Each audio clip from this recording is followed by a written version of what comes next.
अध्यक्ष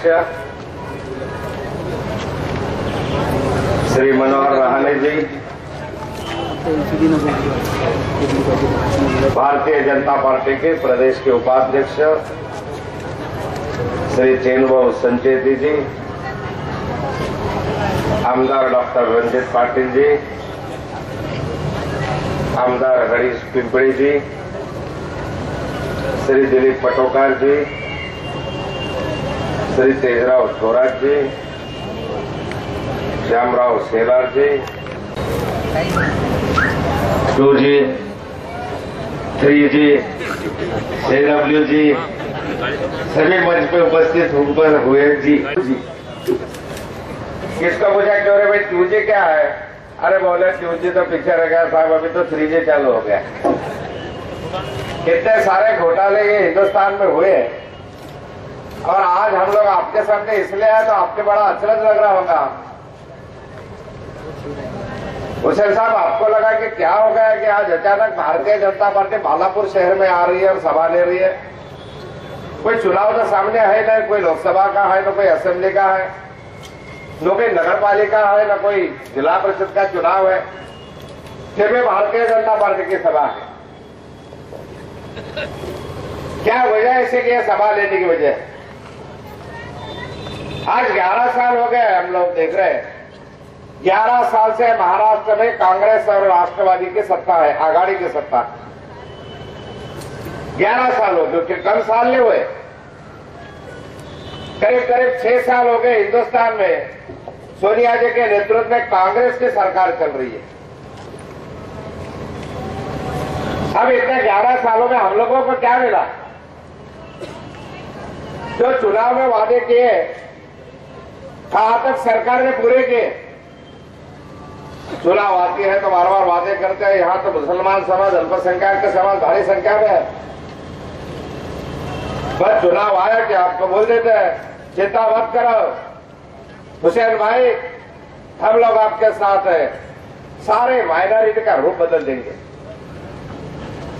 60 साल हो गए आजादी के बाद, न मुसलमान बदला न माइनॉरिटी की कोई समस्या हल हुई। 60 साल के बाद भी हम लोग कहाँ हैं? दुनिया आगे चल रही है, दुनिया चांद पे चले गई, मुसलमान कहाँ है? तगारी उठा रहा है। मुसलमान कहाँ है? भंगार बेच रहा है, कोई गलत काम नहीं कर रहा। पर दुनिया में सब समाज के बच्चे कलेक्टर हो रहे हैं, कोई इंस्पेक्टर हो रहा है, आनंद सारा भंगार बेच रहे हैं। 60 साल में मुसलमान समाज के लिए कांग्रेस वालों ने क्या किया? कुछ नहीं, ऐसा ही सड़ा रखा, ऐसा ही पड़ा रखा। फिर भी इलेक्शन आया कि हमारे हुसैन भाई बोलते हैं लाता वो जान दो कुछ भी हो जाए, आधी रोटी खाएंगे पर कांग्रेस को लाएंगे। बोले रूखे सूखे खाएंगे पर कांग्रेस को लाएंगे। और कांग्रेस वाले बड़े होशियार हैं, कांग्रेस वाले बहुत होशियार हैं। महंगाई बढ़ा दी, कर दिया 100 किलो का प्याज, 100 रुपए किलो का प्याज। मिर्ची लेने जाओ आज बाजार में बालापुर के, जनता के साथ, आम आदमी के साथ, आम आदमी को लूट लिया ये कांग्रेस वालों ने। और ये 11 साल में हम लोगों ने देखा है कि कांग्रेस आम आदमी को भूल गई है। कांग्रेस बन गई है धनवानों के लिए, पैसे वालों की कांग्रेस है, गरीबों की कांग्रेस नहीं रही, गरीबों की कांग्रेस नहीं रही। ये कांग्रेस के राज में क्या हुआ अभी देख रहे हैं हम लोग। अभी 1 महीना भी नहीं हुआ, 1 महीना पहले एक जिलाधिकारी को, एक कलेक्टर को जिंदा जलाया, तेल माफिया ने जला दिया, जाके घासलेट डाल दिया, जला दिया उसको। एक दलित ऑफिसर था, एक जिलाधिकारी था, जिलाधिकारी कलेक्टर था। जहां कलेक्टर को जिंदा जलाने की कोशिश होती है और जिंदा जलाया जाता है, इस देश में जहां कलेक्टर सुरक्षित नहीं है, आम आदमी कहाँ है? किसी ने कि मार के फेंक दिया तो हमारी दाद पुकार लेगा कौन? जहां जिलाधिकारी को मारने की हिम्मत होती है तो आम आदमी को थोबाड़ी में मारने की हिम्मत क्यों नहीं करेंगे? सरकार है कहाँ नियंत्रण रहा सरकार का?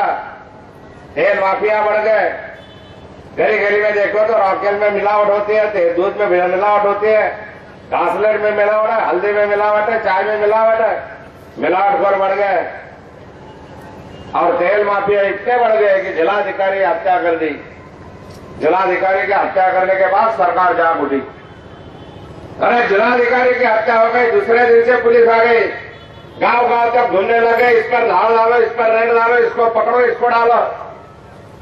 400 जगह एक दिन में 400, 500 लोगों को पकड़ा, रेड डाला, पर कोई माफिया पकड़ा गया? कोई बड़ा आदमी को पकड़ा पुलिस ने? गांव गांव में गली कुचे में कोई रखता होगा 5 लीटर, 10 लीटर, 15 लीटर, उसको पकड़ के लेके गई पुलिस। छोटे छोटे लोगों को पकड़ा, जो दुकान में काम करता हो सिपाही को पकड़ के लेके गए, चपरासी को पकड़ के लेके गए। पर ये माफियागिरी करने वाले बड़े आदमी एक भी पकड़ा नहीं गया। महाराष्ट्र में एक भी बड़े आदमी पर कार्यवाही नहीं हुई। जिन्होंने माफियागिरी की, टैंकर का टैंकर राकेल बेच दिया, टैंकर का टैंकर डीजल बेच दिया, एक टैंकर मालिक को पकड़ के बताओ पुलिस ने। गली गली में जब टमरेल पर बेचता है घासलेट, उसको पकड़ के लेके गए तुम। छोटे आदमी पर कार्रवाई कर दिया, बड़े आदमी पर कार्रवाई नहीं होती। माफिया को साथ देने वाली सरकार है। पूरे महाराष्ट्र में हम देखते हैं कि सारी की सारी मिलावटें हैं, और ये सारी चीजें हम लोगों को खिलाते हैं। मिलावट के कारण ही वो सोनोनी की हत्या हो गई, और बाद में 1 महीने के बाद हमारा पुलिस संचालक क्या बोलता है परसों के दिन, और डीजी ने क्या बताया परसों के दिन, पुलिस महासंचालक महाराष्ट्र का डी शिवानंद, परसों के दिन हम लोगों को टीवी पे देखने को मिला। वो शिवानंद साहब बोल रहे थे कि पुलिस का तो ये काम ही नहीं है,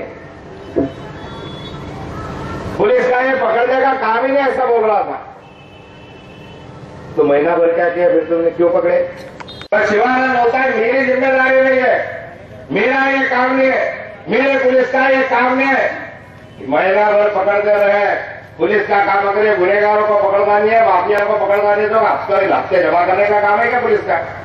कि खाली लाओ पैसे जमा, इसके लिए है क्या पुलिस? पुलिस अपनी जिम्मेदारी डाल रही है, सरकार जिम्मेदारी डालती है, और इसलिए माफियागिरी बढ़ती है। महाराष्ट्र में जो माफियागिरी बढ़ी, उसके विरोध में भारतीय जनता पार्टी का यह आंदोलन है। ये माफिया के विरोध में हम चल रहे हैं। ये माफिया सरकार चले जाओ, ये माफिया हटाओ, इसलिए हमारा ये आंदोलन है, इसलिए सभा का आयोजन है। इसलिए अपने आजू बाजू में क्या चल रहा है जरा सोच समझ के चलो, अजय जैसे मत रहो। नहीं तो माफिया राज, जहां तेल बेचने का हो गया, तेल माफिया हो गया। अभी बात कर रहे थे हमारे पिछले वक्ता तेजराव जी वगैरह, रेती का माफिया, वाड़ू माफिया। 10 साल पहले महाराष्ट्र में शिवसेना भारतीय जनता पार्टी की सरकार, एक ब्रास रेती लेने के लिए 100 रुपए भरने पड़ते थे रॉयल्टी लेके। एक ट्रक लेके जाते थे तो 200 रुपए रॉयल्टी में एक ट्रक मिल जाता था रेती हम लोगों को, ये बालापुर के नजदीकी। और आज एक ट्रक लेके जाएंगे बालापुर से रेती हम अकोला तो 10,000 लगने लगे। ठेके लिए गुंडे हैं, तलवार निकालते हैं, रिवॉल्वर निकालते हैं, ठेके लेते हैं, गुंडागर्दी के बल पे ये रेती चलाते हैं और तुमको महंगे बेचते हैं। सहते रहो सारी के सारी बातें। बताओ एक आदमी ने मुझे कि रेती वाला ठेकेदार आम आदमी है क्या? कोई मामूली आदमी ठेका ले सकता है? जिसके पास पैसा है वो भी नहीं ले सकता, क्योंकि वो आदमी गुंडा नहीं है। आज रेती माफिया बढ़ गए जो गुंडागर्दी करते हैं। कुछ बोलने लग जाओ तो रिवॉल्वर निकालते हैं, कुछ ऑफिसर गया तो मारने लग जाते हैं। पूरा महाराष्ट्र में ये रेती माफिया बढ़ गया, वाड़ू माफिया बढ़ गया। हम लोग चुप है, घर बनाओ। कांग्रेस के राज में रेती के भाव बढ़ गए, सीमेंट के भाव बढ़ गए, कल स्टील के भाव बढ़ गए। कल प्रणब मुखर्जी साहब ने दिया बजट हम लोगों को, बोले सीमेंट के भाव कम कर दिए। मुझे बड़ी खुशी हुई। सीमेंट और लोहा तो एक साथ ही सस्ता होना था। जब तो सस्ता करेंगे तो हम घर बनाएंगे। न रेती सस्ती है, न सीमेंट सस्ता है, न लोहा सस्ता है। सस्ती है तो तुम्हारी मजदूरी है, सस्ती है तो आम आदमी की मजदूरी है। क्या मिलता है? खाली बोलते हैं किसानों को एवढी महाग झाली आहे मजुरी, तो 100 रुपये मिलता है एक दिन के लिए, 10 दिन खाली बैठना पड़ता है, वो पता चलता है लोगों को। 10 दिन हाथ को काम नहीं मिलता मजदूरों को, सरकार को पता लगता है।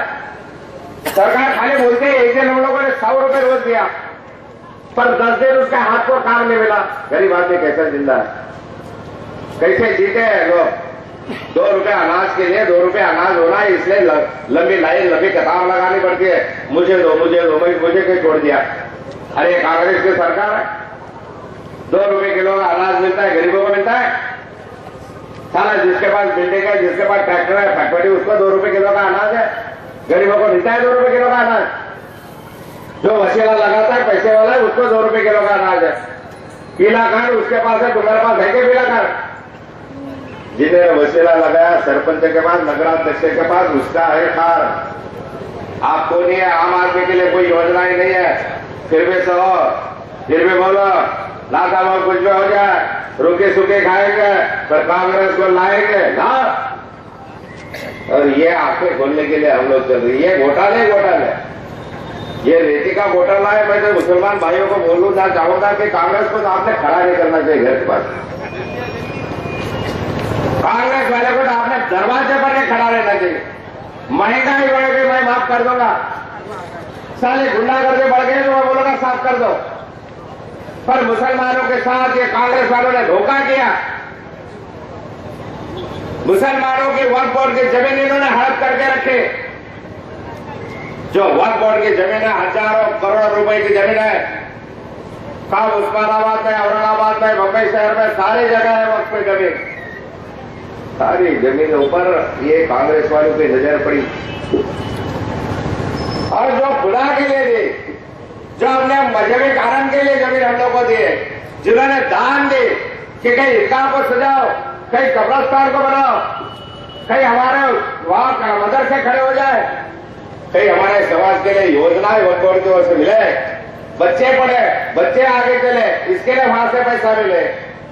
ये जमीन जो पुरखों से रखी हुई जमीन है, ये कांग्रेस वालों ने बेच दी, खुद के पास ले ली। उस्मानाबाद में जाके देखो, भगवत सिंह पाटिल का इंजीनियरिंग कॉलेज खड़ा है तो वक्फ बोर्ड की जमीन पे खड़ा है। लातूर में जाके देखो, औरंगाबाद में जाके देखो, विलासराव देशमुख और उनके लड़के का जो कॉलेज खड़ा है वक्फ बोर्ड की जमीन पे खड़ा है। कई जगह की जमीन इन्होंने हड़प करके रखी, जो करोड़ों रुपए की जमीन है। बंबई में जाके पूछो अपने मुसलमान भाइयों से कि सरकार आई तो यही सुनते हैं। 6 साल हो गए अटल बिहारी वाजपेयी पंचायत से, 5 साल में महाराष्ट्र में था, मैं मंत्री था 5 साल। कभी एक मुसलमान को भेजा पाकिस्तान में? खाली कांग्रेस वाले डराते हैं, कह रहे यहां गए तो तुमको पाकिस्तान भेज देंगे। ये भाजपा वाले आगे दंगे फसाद में महाराष्ट्र में। जब हमारी सरकार आती है तो दंगे फसाद में होती है, कांग्रेस की होती है, क्योंकि बार बार ऐसे झगड़े होते हैं। कौन उस्काता है ये लोगों को? सारे समाज को लेकर चलने की धारणा हमारी है। हम यहां समझते हैं कि न मुसलमान है न हिंदू है, जो है वह हिंदुस्तानी है। ये मिट्टी से ईमान रखने वाला हर कोई मेरा है। यहाँ जो पैदा हुआ, यहाँ का पानी पिया, यहाँ का खाना किया, 2 गज जमीन में मरने के बाद जो यहाँ का लेगा वो मेरा है। और ये इसलिए यहाँ हिंदुस्तान जिंदाबाद बोलने वाला हर कोई मजहब का हो मेरा है, ये धारणा लेके चलते। हम तो गद्दार बोलेंगे, जो यहाँ रह के अगर कोई पाकिस्तान जिंदाबाद बोलेगा वो हमारा दुश्मन है। हम तो सही नहीं सकती ये बात। तो इसमें गलत क्या है? इसमें गलत क्या है? और यही लेकर चल रहा है, और इसलिए समझ रहा है, लोगों को समझाना है कि एक साथ चलो, हम यहाँ पैदा हुए, सहेजा रहे, जिंदगी भर साथ निभाना है, जिंदगी भर साथ चलना है, मरना भी साथ में है, रहना भी साथ में है। तो भाईचारे से रहो, देश के प्रति ईमान और श्रद्धा रख के रहे चलो। और ये रखने की कोशिश हमारी जब होती है तो कांग्रेस वालों के पेट में दर्द होने लग जाता है। कभी कभी ये होता है, ये ऐसा क्या समझा रहे इसको, ये अगर चलेगा हमारा हाथ से तो फिर क्या होगा। और मैं अल्पसंख्यक माइनॉरिटी को ये समझाता हूं